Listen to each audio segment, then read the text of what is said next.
The sun was high when Mary stepped into the lawyer's office. The air inside was cool, but the tension was hotter than fire. The family lawyer, a man with gray hair and spectacles that kept sliding down his nose, cleared his throat as the family of the late Mr. Thomas gathered to hear the reading of his will. Mary, the youngest daughter, sat quietly at the corner of the room, her hands folded in her lap. Her two older siblings, Michael and Grace, sat in the front row, whispering and grinning like cats who had found a pot of milk. Everyone knew their father had been a rich man, and the siblings were sure they would inherit most of his wealth. The lawyer began to read. To my daughter Grace, I leave the family house, the two cars, and the sum of 20 million naira. Grace's smile grew wild. To my son Michael, I leave the 5-bedroom duplex, the transport business, and the sum of 50 million naira. Michael leaned back in his chair, proud. Then the lawyer's voice became soft. And to my daughter Mary, I leave my favorite book. The room fell silent for a moment. Then the siblings exploded in laughter. A book? Michael clapped his hands, almost falling out of his chair. Father gave you a dusty old book. Where will get the real wealth? Maybe she can sell it to buy herself some clothes, Grace teased, still laughing. Michael shook his head. Poor Mary. Even in death, Father knew you were not meant for business. Mary felt her cheeks burn, but she took the old leather-bound book from the lawyer's hands. It smelled of dust and memories. She clutched it to her chest and walked out, their laughter chasing her like birds and flies. The midday sun was hot as Mary stepped out of the lawyer's office. The old book felt heavy in her hands, though it could not have weighed more than a loaf of bread. She walked quietly, her head bowed, but her siblings were right behind her, and they made sure the whole street could hear them. Mary the bookkeeper, Michael called out with a loud laugh. Be careful, sister. Don't let the pages bite you. Grace joined in, shaking her head. We told you before. Father knew you were too soft for the real world. You were never smart enough for business. You think kindness can buy land? You think kindness can build a business? Mary kept walking, but each word sank into her heart like cold rain. She remembered all the times they had said she was weak. She remembered how they took charge of everything after Mother died, leaving her to sweep the house and care for Father when he was sick. As they got to the gate, Michael whispered loudly to Grace, just so Mary could hear. If she gets hungry, maybe she can sell that book to the market women. They might use it to wrap roasted corn. Both of them laughed until they had to hold their stomachs. Mary said nothing. She only hugged the book tighter and walked faster until she reached the small old house she now called home. Inside, she dropped the book on her wooden table and stared at it. The leather cover was scratched. The gold letters were faded. She felt anger rising in her chest. What use is an old book when I have nothing else? For a moment, she thought of throwing it into the fire. Her hand even reached for it. But then she stopped. Her father's words echoed in her mind. Mary, some things are worth more than gold, but you must look closely to see them. She sighed deeply and placed the book back on the table. She didn't know why, but she couldn't let it go. That night, the moonlight spilled through Mary's small window. painting silver lines on her floor. The house was quiet, except for the sound of crickets outside. Sleep would not come to her. Her mind kept returning to the book lying on the table. She lit a small kerosene lamp and pulled the book closer. The leather cover felt dry under her fingers. Slowly, she opened it. At first, the pages seemed normal, filled with neat handwriting and old stories. But then, as she turned to the middle, something caught her eye. There were strange markings along the edge of some pages. Faint symbols that didn't look like normal writing. She rubbed her eyes and leaned closer. They looked almost like tiny arrows pointing towards a particular page. When she reached it, her fingers brushed against something thicker than paper. Gently, she pulled, and a small hidden envelope slid out from between the pages. Her heart skipped a beat. She stared at it, afraid to open it. As she held the envelope, a memory rose in her mind. A warm afternoon years ago, sitting beside her father under the mango tree. He had placed the same book on her lap and looked at her with a gentle smile. "Mary," he had said, "when you are ready, this book will open doors for you. Not before, not after, only when you are ready." She had laughed back then, not understanding his words. Now, the meaning seemed closer, yet still hidden. Mary's hands trembled as she placed the envelope back into the book. She didn't know what ready meant, but one thing was certain: she could not ignore this.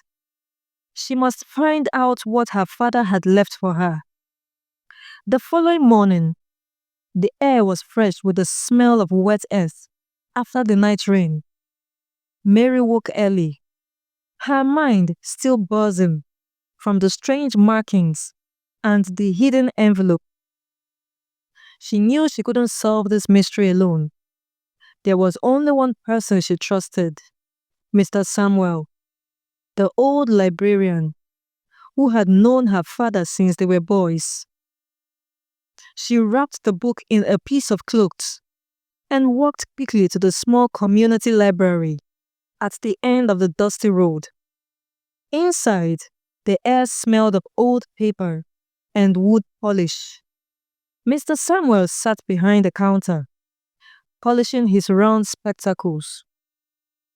"Mary," he greeted, smiling warmly. "It's been a long time. What brings you here so early?" She placed the book gently on the table and unwrapped it. "I think there's something special about this book, Uncle Samuel. It belonged to my father." The old man adjusted his glasses and picked it up carefully, turning it over in his hands. His eyebrows rose. "Mary, do you know what you have here? This is not an ordinary book. This edition is over 100 years old. And look here," he tapped the spine gently. "The binding is thicker than usual." Curious, he pressed his fingers along the back cover. Then, with a small click, a hidden pocket popped open. Mary gasped. Inside was a small folded piece of cloth, and wrapped within it, a tiny brass key with numbers engraved on it. "What is this for?" she whispered. Mr. Samuel studied it closely. "This looks like a safety deposit key. Your father must have hidden something very important." Mary's heart raced. A safety deposit? In the bank? What could be inside that was so secret her father had to hide the key in a book? The old librarian smiled faintly. Mary, whatever this is, your journey has just begun. Mary clutched the key tightly. For the first time since the will was read, hope burned in her chest.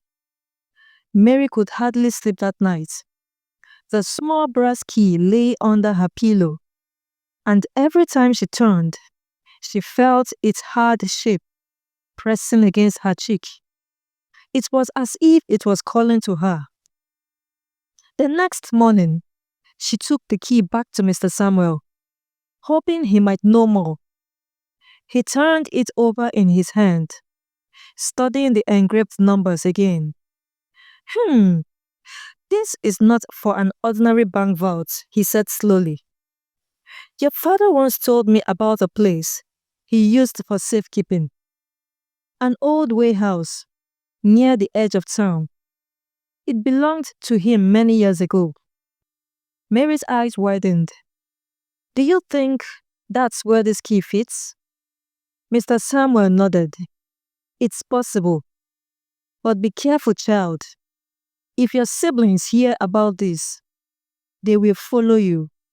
And not everyone in this town wishes you well.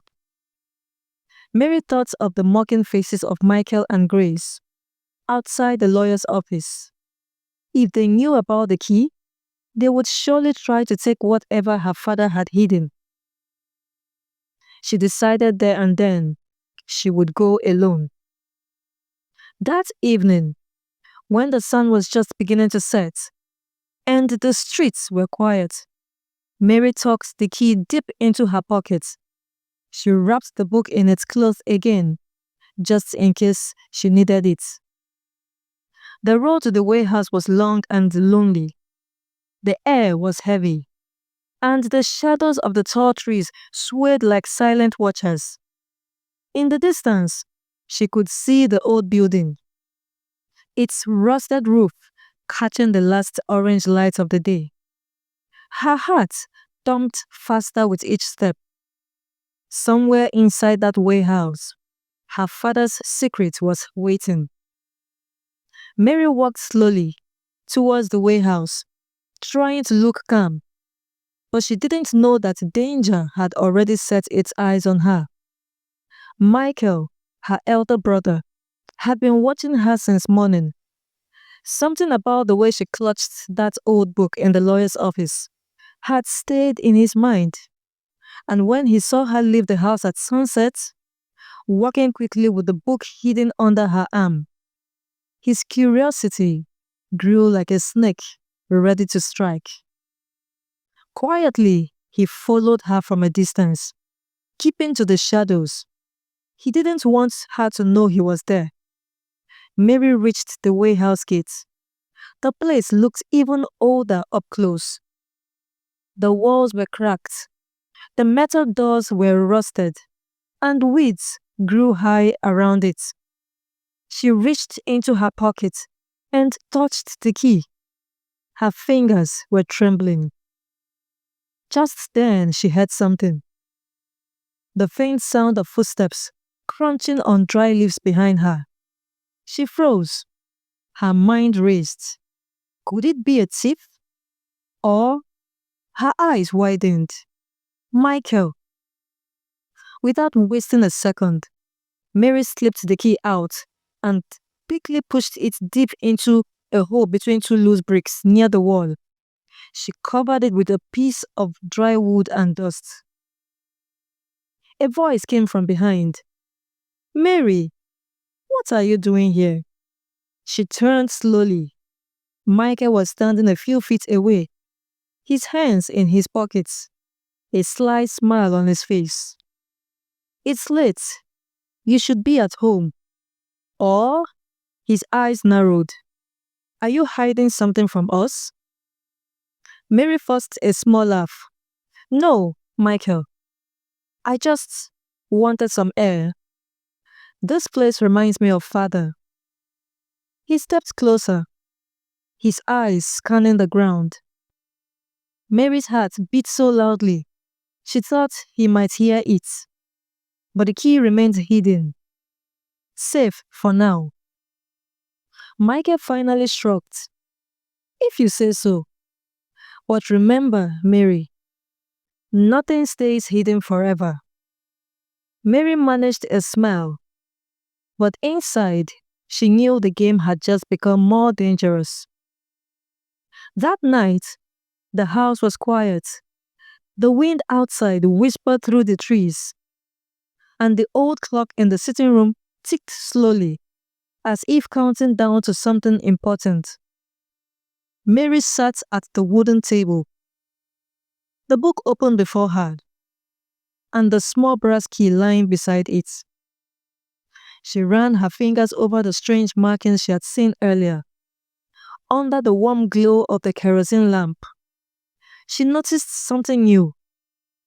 Faint words hidden in the pattern of the pages. Carefully, she held the book closer to the light. The writing seemed to form a riddle. When the harvest is plenty, look where the sun sleeps. There, my seed will grow. Mary whispered the words to herself over and over, trying to understand. Suddenly, a memory flashed in her mind. A day long ago, sitting under the big mango tree in their old farm, her father's voice, gentle in her ear, had whispered, Mary, the world may not always see your worst, but I do. One day, when you are ready, you will carry forward what I have planted, and it will feed more than your stomach. Her eyes widened. Could this clue be about her father's hidden investments? The mango tree, the farm, where the sun sleeps, that was west of the village. That land had always been important to him. Yet, none of her siblings cared for it. Her chest grew warm. Tears blurred her vision, not from sadness, but from the weight of the truth. Her father had trusted her more than anyone else. While her siblings chased quick riches, he had given her the seed of something that could last forever. Mary closed the book gently, holding it to her chest. I won't fail you, Father, she whispered into the quiet night. The sun had barely set when Mary heard a knock on her door. 3 sharp bangs that made her jump. She was not expecting anyone. Slowly, she opened the door, and there stood a tall, broad-shouldered man she had never seen before. His eyes were cold, and his smile was the kind that did not reach the heart. You are Mary? He asked in a voice deep like distant thunder. Mary nodded carefully. Yes, can I help you? The man leaned closer. You have something that belongs to your family. A book.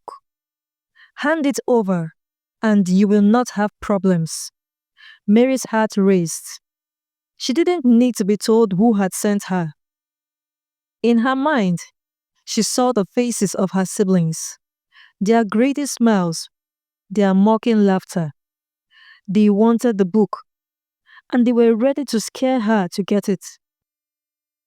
She took a deep breath. Tell them, she said slowly, that the book is mine, and I will not give it to anyone. The man's smile faded. Girl, do not be stubborn. I don't want to hurt you. Mary stood straighter, even though her knees trembled. My father gave it to me, and if you think I will hand it over because of threats, then you don't know me. The man's eyes narrowed, but after a long, tense moment, he turned and walked away into the night. Mary closed the door quickly and locked it. She leaned against it, breathing hard.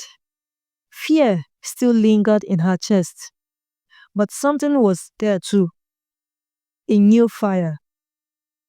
They could send men, they could send threats, but she would not stop. She would protect the book and the secret inside it, no matter what it took. The morning sun rose quickly over the horizon, painting the sky with gold and orange. Mary walked along the narrow path to the old farmland her father had loved so much. The air was fresh, and the grass was wet with dew, but her heart beat fast with anticipation. She reached the big mango tree and stood under its wide shade. It was the same place her father used to sit whenever he came to think. She took the book from her bag and opened it to the last page. That was when she saw it. Faint numbers, written so small that only the morning light could reveal them. Her fingers traced the numbers, and she realized they were not random.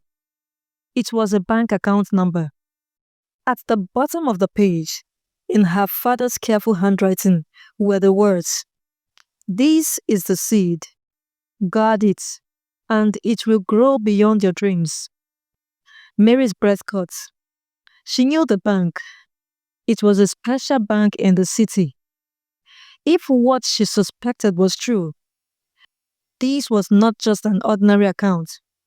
It could be worth more than all the land, houses, and money her siblings had received combined.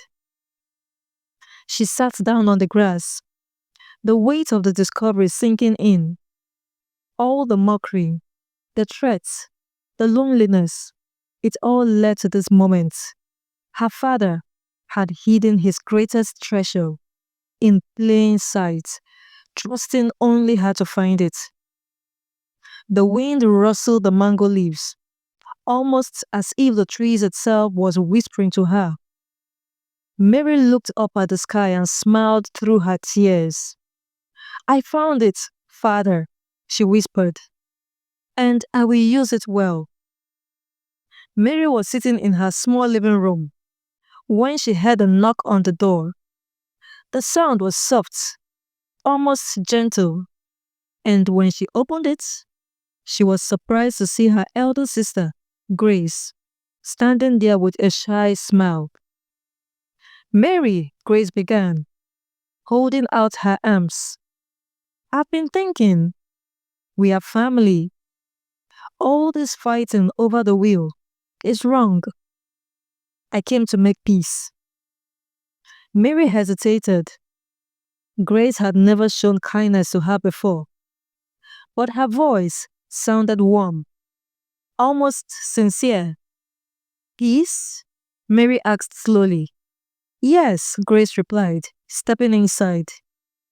"I know you loved Father, and I regret the things I said. Can we sit and talk?"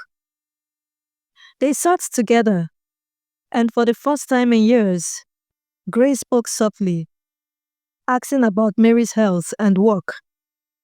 Mary felt her heart begin to soften. Maybe, just maybe, this was a new beginning.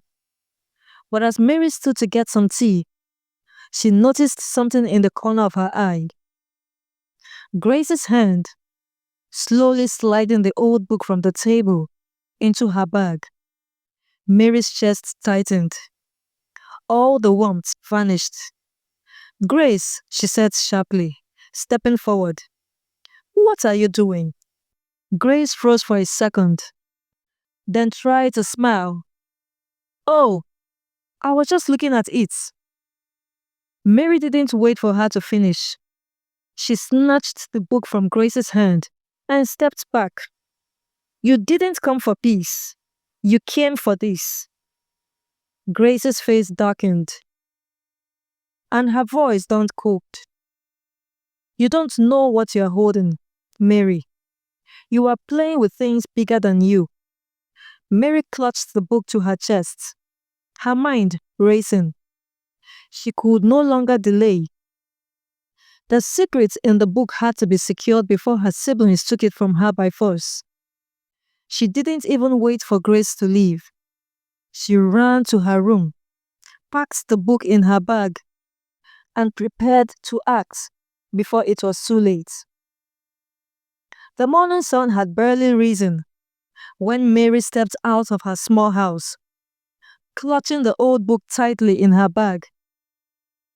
The streets were still quiet, except for a few traders setting up their stores. She did not greet anyone.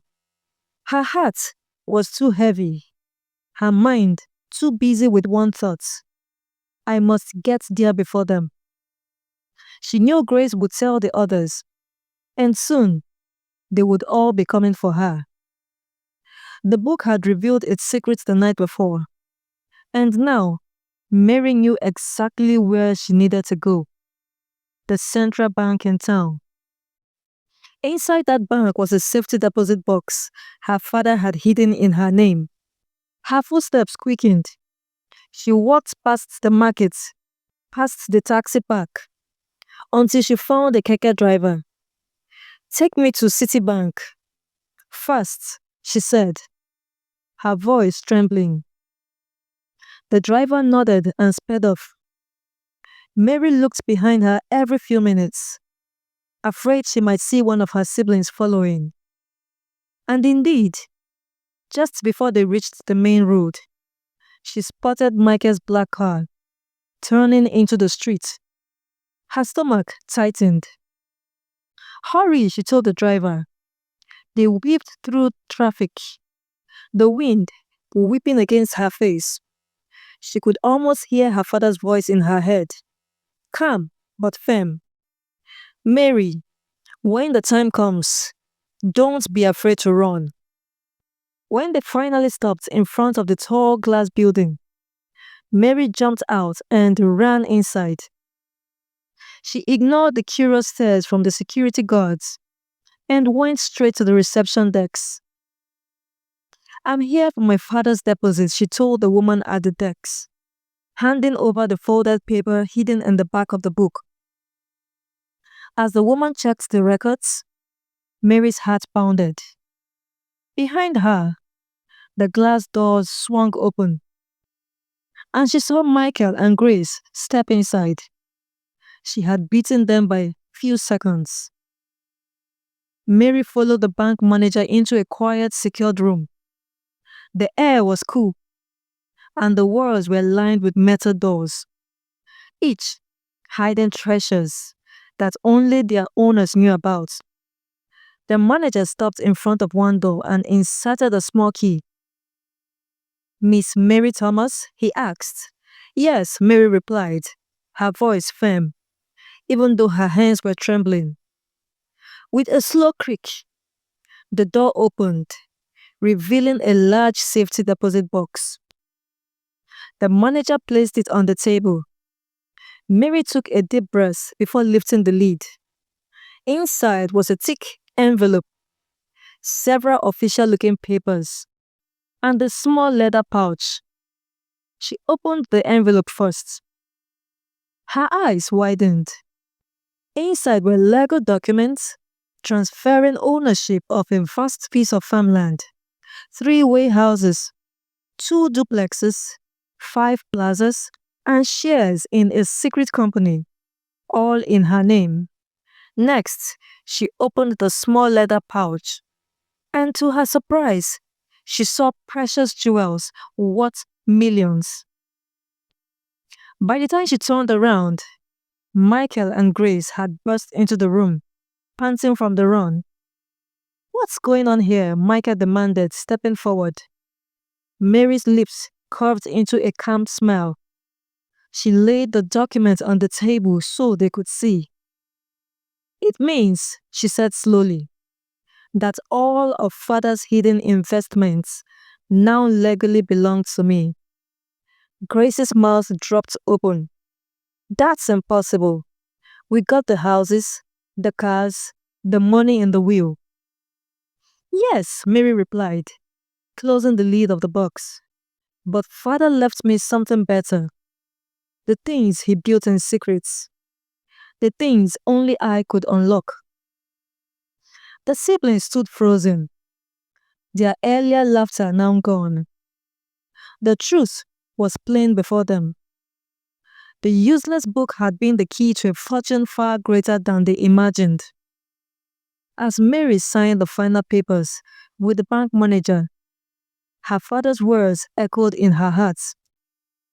When you are ready, this book will open doors for you. Today, those doors had swung wide open. The morning sky was painted with soft shades of orange and gold. As Mary walked quietly along the narrow path to the village cemetery, the air was still, except for the sound of birds singing in the distance. She carried the old leather-bound book in her hands, resting it gently against her chest. She reached the small, well-kept grave, where her father, Mr. Thomas, rested. The headstone was simple, with his name and a short phrase carved into it, "A man of truth and wisdom." Mary knelt down on the grass, her eyes glistening with tears. "Papa," she whispered, her voice trembling, "I came to say thank you." She placed her hand on the cool stone. "They all thought you left me with nothing, but you left me with the greatest gift, your trust." Her fingers traced the engraved letters as she spoke. "You believed I could handle this. You believed I could be patient, and you were right." A gentle breeze swept through the trees, rustling the leaves, as if the wind itself was answering her. She smiled faintly, remembering the days when her father would sit under the mango tree, telling her stories about wisdom and faith. She stayed there a little longer, speaking softly, as though her father could hear every word. When she finally stood up, the sun was higher, and its warm light fell on the grave, making the stones seem to glow. Mary turned and walked back to the village, the book pressed to her heart, a symbol of the patience and faith that had brought her victory. The whole village gathered under the large baobab tree, their eyes full of curiosity. Word had spread that Mary, the girl who once left the lawyer's office with only an old book, now owned her father's hidden fortune. Some came to see if the rumors were true. Others came to hear what she would do next. Mary stood in front of them, wearing a simple blue dress. She wasn't covered in gold necklaces or expensive clothes, and there were no guards standing around her. She held the old book in her left hand, just like she had the day she left the lawyer's office. "I called you all here," she began, her voice calm but firm, "because this wealth I found is not mine alone. It is a gift my father left for the good of everyone." The crowd murmured in surprise. She continued, "Papa always dreamt of building a learning center in this village, a place where children can read, write, and learn skills that will help them in life. He told me many times, true wealth is not what you keep in your pockets, but what you plant in other people's hearts." Her words were met with nods and murmurs of agreements. "So," Mary said, her eyes shining, "we will use this money to make his dream come true. There will be books, teachers, and workshops for both the young and the old. No one will be turned away." An old woman in the crowd wiped her eyes. Children clapped excitedly. Even Mary's siblings, who had once mocked her, looked down in shame. Mary smiled and raised the old book slightly. "This book taught me that patience brings reward. Trust is more valuable than gold, and wisdom is the greatest inheritance a parent can leave. I will live by these lessons for the rest of my life." The people cheered, not just for the gifts, but for the lesson. And as the sun set behind the hills, it seemed the whole village had learned that true wealth is not in flashy gifts, but in what you give to others. Dear viewers, what lessons did you take away from this dramatic tale? We'd love to hear your thoughts in the comments below. And if you enjoyed this story, give us a thumbs up, share it with your friends, and hit that subscribe button. Don't forget to turn on notifications so you never miss out on our next story. Thanks for watching. Love you all.